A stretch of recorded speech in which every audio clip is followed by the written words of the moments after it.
Bien, vamos a ver el ejercicio 10 que nos dice considera la función racional 2x partido por x al cuadrado más 1 e indica para ella los siguientes aspectos: el dominio, la simetría, puntos de corte con los ejes, las asíntotas, la monotonía, los extremos y una pequeña tabla de valores y la representación gráfica. ¿De acuerdo? Bien, pues comenzamos. En cuanto al dominio, vemos que se trata de una función racional en la que el denominador no se va a hacer nunca cero. ¿De acuerdo? Por tanto, el dominio va a ser todo el conjunto de los números reales. En cuanto a las simetrías, pues calculamos f de menos x. ¿Bien? En la función sustituimos la x por menos x y nos va a dar que es igual a menos f de x. Por tanto, la función va a tener una simetría impar. Bien. En cuanto a los puntos de corte, pues resolvemos la ecuación f de x igual a 0 y vemos que una fracción pues va a ser 0 cuando el numerador es 0, ¿no? Por tanto, el único punto de corte que va a tener esa función lo va a tener en el 0, 0. Bien.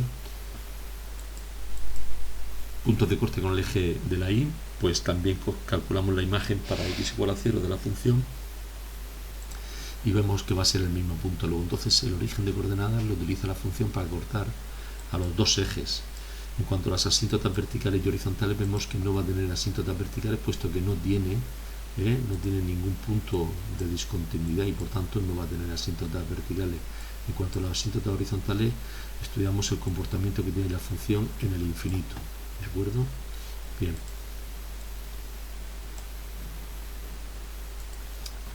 Seguimos.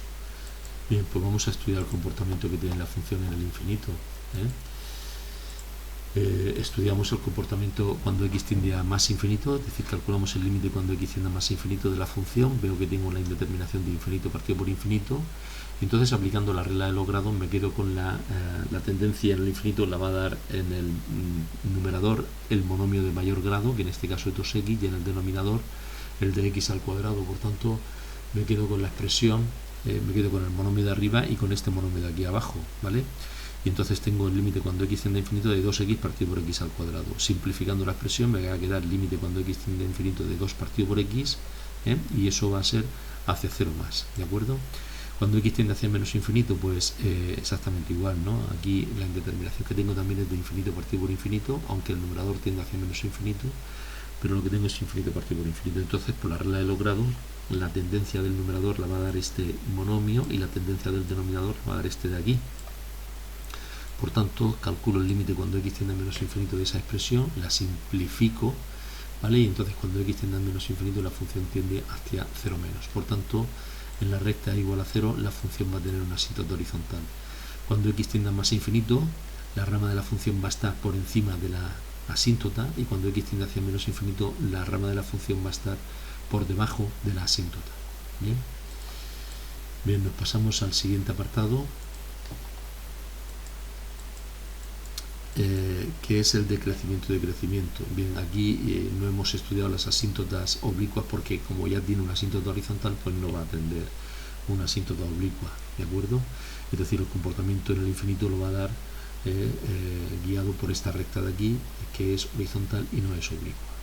Bien, pues para estudiar la monotonía lo que tenemos que hacer es calcular la primera derivada de la función. Calculamos la primera derivada, al final simplificando me va a quedar esta expresión de aquí. Bien, igualamos a 0, ¿de acuerdo? Y entonces los puntos en los que me da 0 son el 1 y el menos 1, ¿veis? Los valores donde se hace 0 la primera derivada es el 1 y el menos 1, ¿de acuerdo?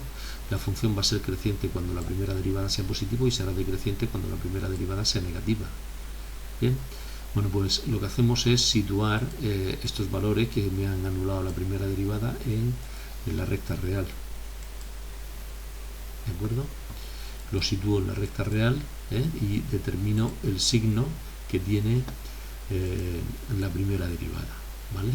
Y en la recta real sería toda esta de aquí, y entonces sitúo el 1 y el menos 1, ¿de acuerdo? En la recta real. Entonces me va a quedar la zona desde menos infinito, ¿vale? Hasta menos 1, desde menos 1 hasta 1 y desde 1 hasta más infinito. Bien.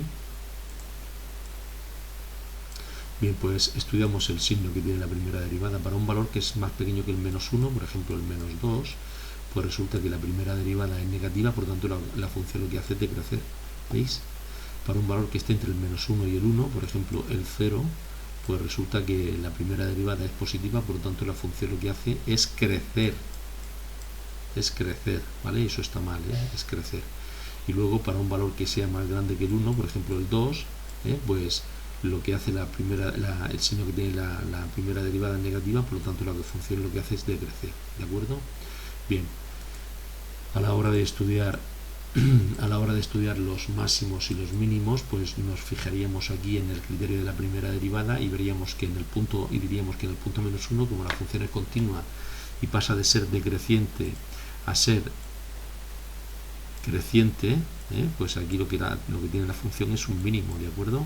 Y en el punto 1, como pasa de ser creciente a ser decreciente, pues lo que tiene la función es un máximo.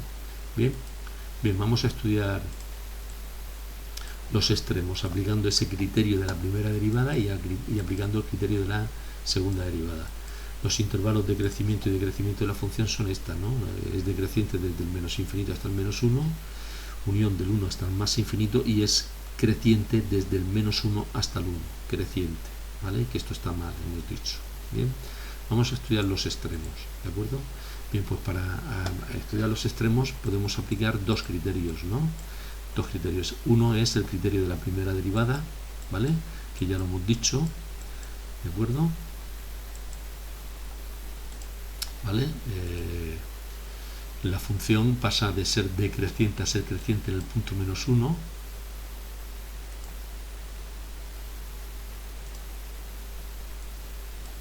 Y entonces pues aquí la función va a tener un mínimo, ¿no? Y para calcular el punto donde lo tiene, pues lo que tenemos que calcular es el valor que tiene la función en el punto -1, que es -1. Por tanto el mínimo lo tiene la función en el punto -1, 1. Luego en el punto 1, como la función pasa de ser creciente a ser decreciente, pues entonces lo que va a tener la función ahí es un máximo, y lo va a tener en este punto de aquí, en el 1, 1. Bien, vamos a estudiar ahora, vamos a ver ahora, o vamos a aplicar el criterio de la segunda derivada para determinar los máximos y mínimos, ¿no? Bien, pues lo que tenemos que hacer es calcular la segunda derivada, la función es esta, su primera derivada es esta, y ahora si derivo esa función, pues tengo esta expresión de aquí para la segunda derivada, ¿de acuerdo? La evaluamos en el punto -1, y en el 1, esto está mal, ¿vale? Solamente la evaluamos en el punto -1 y en el 1, ¿de acuerdo? Bien, la evaluamos en esos dos puntos y vemos que en el punto 1 lo que tiene, como la primera derivada, como la segunda derivada se hace positiva en el punto -1, lo que tiene es un mínimo, ¿no? Y si la segunda derivada en ese punto de ahí es negativa, lo que tiene es un máximo. Esto está mal, ¿vale? Es un máximo, ¿vale? ¿De acuerdo? Como es negativa, lo que tiene es un máximo. Bien. Y luego, pues nada, se trataría de hacer una pequeña tabla de valores. Todos estos fallos los voy a corregir ahora en el archivo del ejercicio que voy a poner, que voy a subir resuelto, ¿vale? Es que ha sido un corta y pega y hay cosas que no se han corregido, no se han puesto bien, ¿vale? Bien, pues ahora lo que tendríamos que hacer es una pequeña tabla de valores y representar. En esa pequeña tabla de valores lo que tengo que hacer es poner todos los datos que he ido sacando, los puntos de corte con los ejes, los máximos, los mínimos, bien, y pues tener en cuenta también que la función presenta una simetría impar. Bien, la función es esta. ¿Veis cómo la función presenta una simetría impar? En el valor que tiene en el punto 1 y el valor que tiene en el punto -1 no son el mismo, sino que son opuestos, ¿de acuerdo? Eso es lo que nos dice la simetría impar. Venga, un saludo, hasta luego.